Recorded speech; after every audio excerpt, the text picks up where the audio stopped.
Thinking about buying a home in St. Johns County or St. Augustine? Whether you're buying for the first time or the 10th, the process can feel like a lot. But don't worry, we're going to break it all down for you step by step. Plus, I'll share some of the common pitfalls and mistakes buyers make along the way so you can avoid them. Hey friends, this is Josh Rogers with the F3 Home Team, which stands for Faith, Family, and Freedom. Those are our core values, so if that's important to you, you've come to the right place. By the end of this video, you'll have a roadmap to confidently navigate the process and make smart decisions. All right, first things first, knowing your budget is key. You don't want to fall in love with a house only to find out later that it's out of your price range. This happens a lot. But Josh, I thought I could afford more. I didn't realize how much all those extra costs would be. Well, when you're figuring out your budget, don't forget things like property taxes, insurance, and closing costs. A great rule of thumb is to keep your housing costs to about 30% of your gross income. One mistake people make is underestimating additional costs. They focus only on the down payment and the mortgage, but forget about things like HOA fees, insurance, and then just typical homeowner maintenance. Next up, getting pre-approved for a mortgage. This is so important even before you start looking at homes. Think of it like this. You wouldn't want to go to a car dealership without knowing what you can afford, right?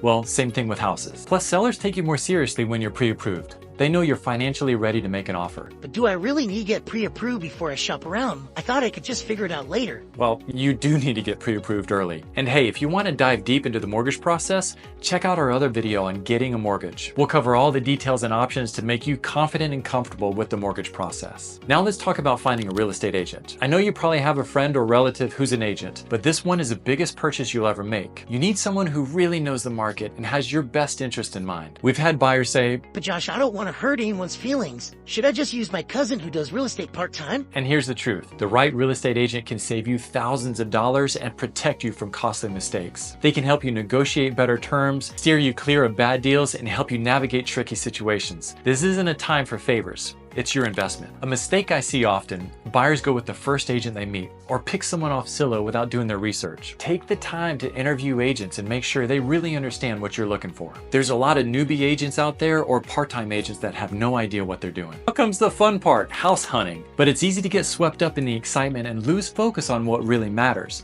So make sure you have a list of your non-negotiables and your nice-to-haves. This house has my dream kitchen, but it's missing a yard. Maybe we can make it work? Here's a tip, stick to your priorities. If outdoor space or a short commute to work is essential for you, don't sacrifice for those granite countertops. All right, once you find the one, it's time to make an offer. This is where having the right agent really comes in.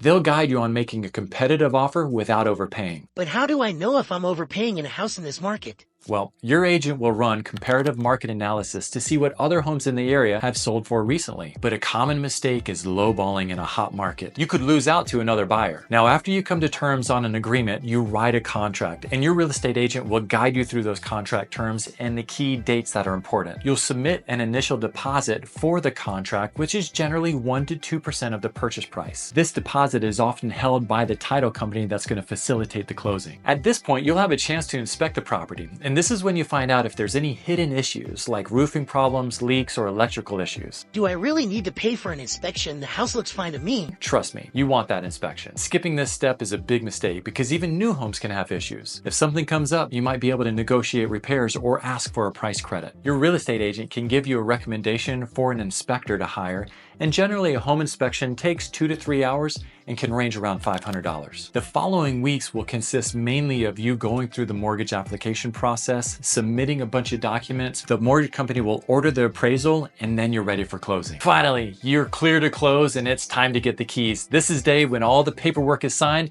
and you officially become a homeowner. Josh, I'm kind of worried. Do I need to be ready for extra fees at closing? Yes, closing costs typically include loan fees, title insurance, property taxes, and more. They can add up to 2 to 4% of the home's purchase price. But don't worry, you should have those estimates long before closing so it's not a surprise. One mistake is not preparing for the extra cash you'll need at closing, so make sure you're financially ready. Most families that find us on YouTube generally have more questions, probably like you do. So they just take 60 seconds and send us a quick text message or email. My team and I are here to learn about your goals and then start sending you some of the best options that fit your needs. We also have an active and thriving private Facebook group called Moving to St. Johns County. The link is in the description below. There you'll find families all over the country asking very interesting and helpful questions about St. Johns County. The next video that may be helpful for you is understanding the mortgage process. I'll see you there.